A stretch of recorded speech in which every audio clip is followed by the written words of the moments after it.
13-year-old was found, stabbed to death. Now I know this is a lot to take in, but just tell me what you did this morning.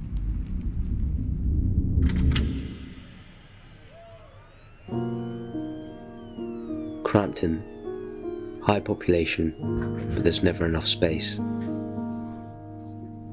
It can be a great place to hide a body, but on the upside, usually, there's always a witness.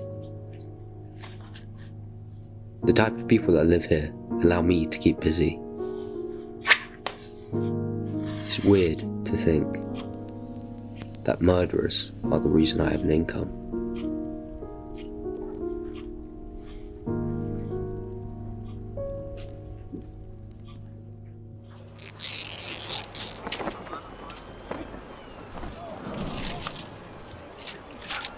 Yeah, so if you just go on. Good morning! Morning. Officer Rudman. Detective Lane, Detective Mooring. Any updates for us today? Yeah, you just come with me. So, the father opened the garage door that had been locked, as he frequently goes in, but this time it was different.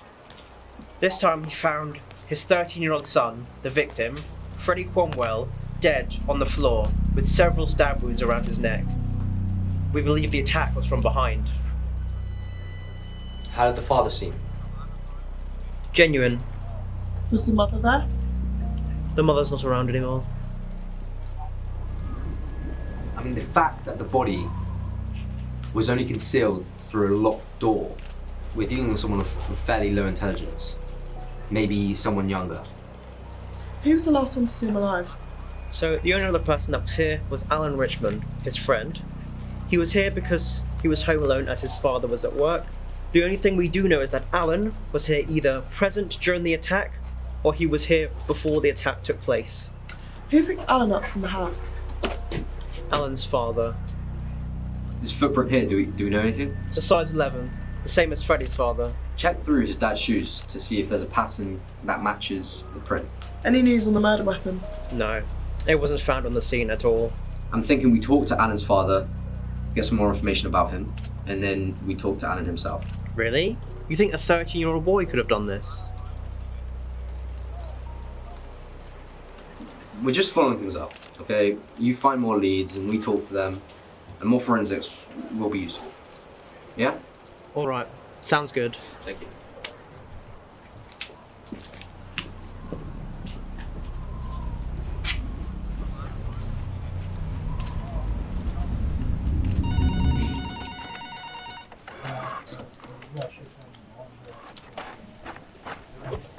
Hi, Mr. Blaine. I'm Detective Thornley.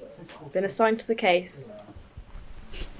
What about Maureen? Family problems. Don't worry though, she's already briefed me. Can I just say, I love what you did with the Reeves case. Truly incredible. Just to remind you, in about 5 minutes, we are interviewing for a case, a murder case for a 13-year-old boy, so you might want to remove the smile from your face.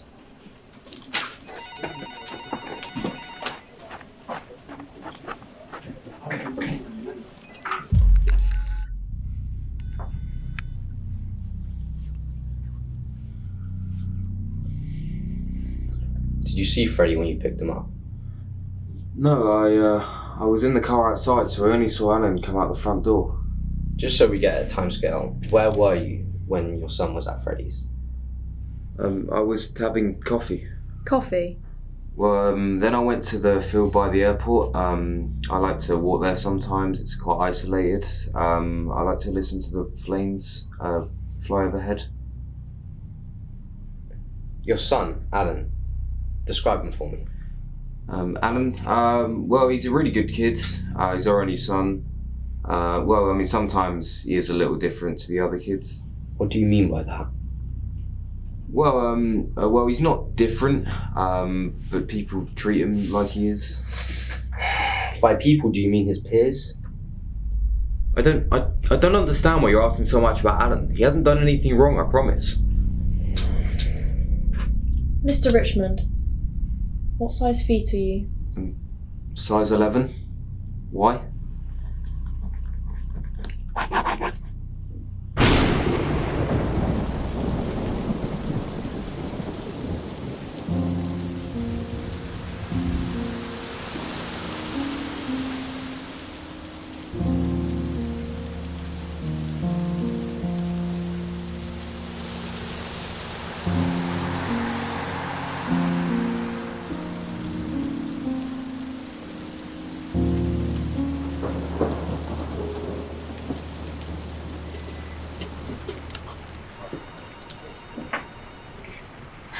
So what do you think?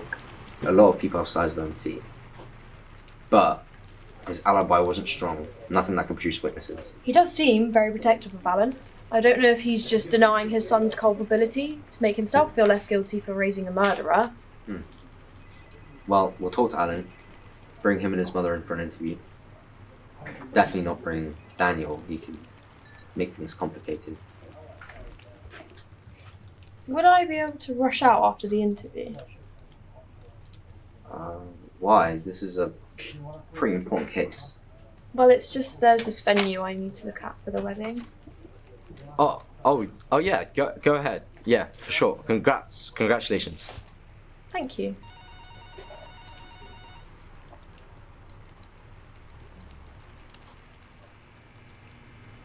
Now I know this is a lot to take in. But just tell me what you did this morning. So I woke up, brushed my teeth, had breakfast, and did my homework real quick. Quit. I spent ages on my homework. Do you get good grades in school? I'm getting 7s, but I'm predicted to get 9s.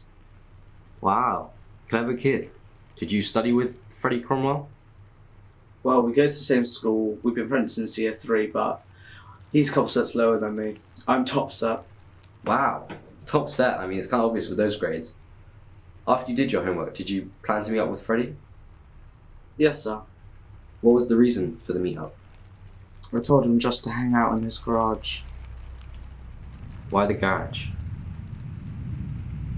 Because I plan to murder him there.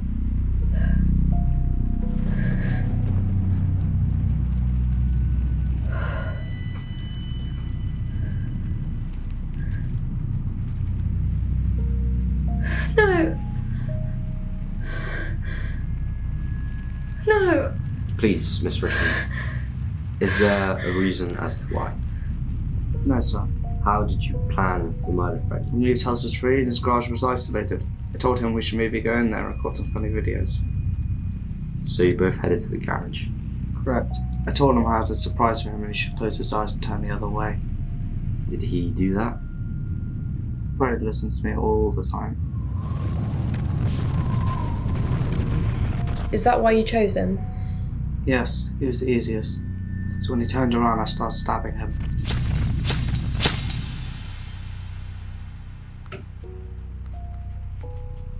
Whereabouts?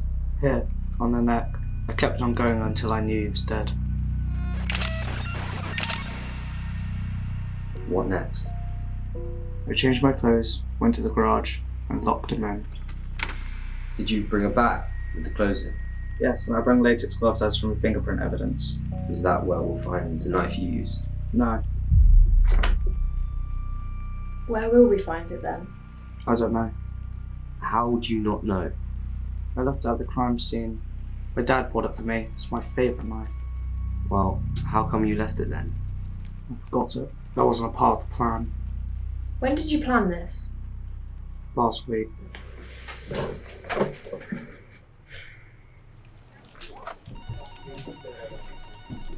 We have arrested your son.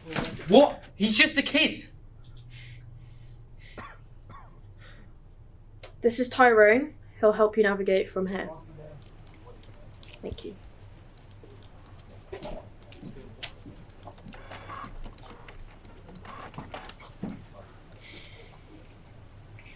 I know this must be a really hard time for you right now, but you're going to get through it. If you need any help with anything, we're here to help you. It must be very hard.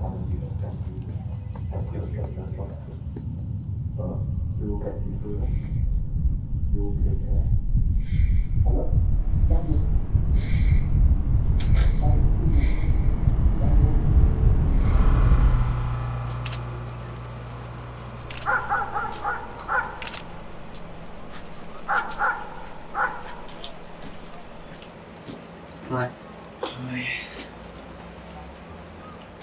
I know the boy confessed, but it just doesn't seem right. Yeah, I know. He somehow doesn't even know where the knife is. Well, we've looked through Freddie's father's shoes and there's no match to the footprint at all. Daniel. Alan must have been as honest as he was with us, with his own dad. Knowing him, he comes back, leaves a footprint because he's also a size 11. Takes the knife to remove evidence.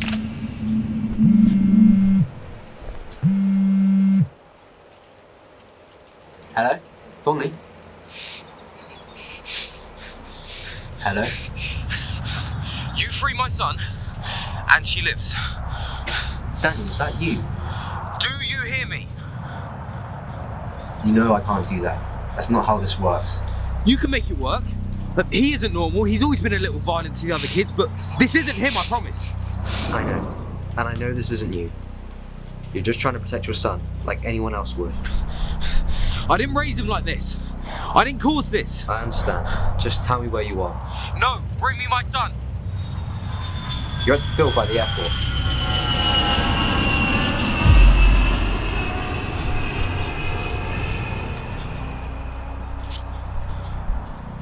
Daniel?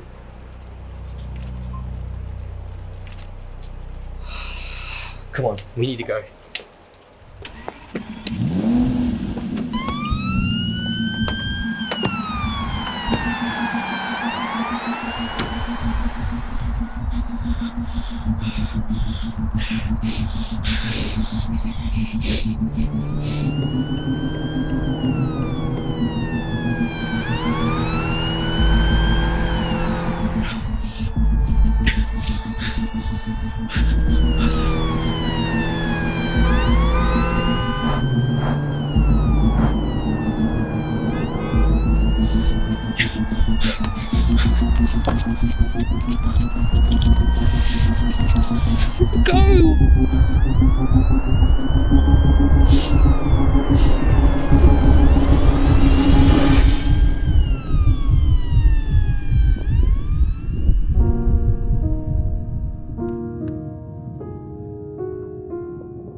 Father, like son.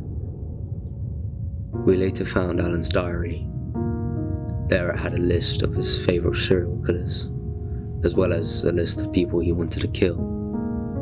Ironically, including his own dad. Alan stabbed Freddy 45 times. I told Freddy's family who killed their son. Didn't seem to help, only give them someone to target their anger towards. Telling Thornley's family hurt the most. I went to her funeral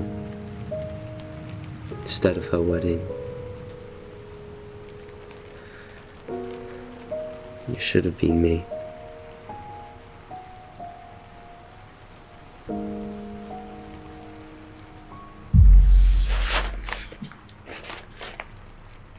Alan, do you know the difference between right and wrong? Yes. Do you think what you did was right? I don't think it was right. Do you think what you did was wrong? I don't think it was wrong. For the sake of Freddy's family, do you have any reason as to why you killed him? No, sir. There is no reason.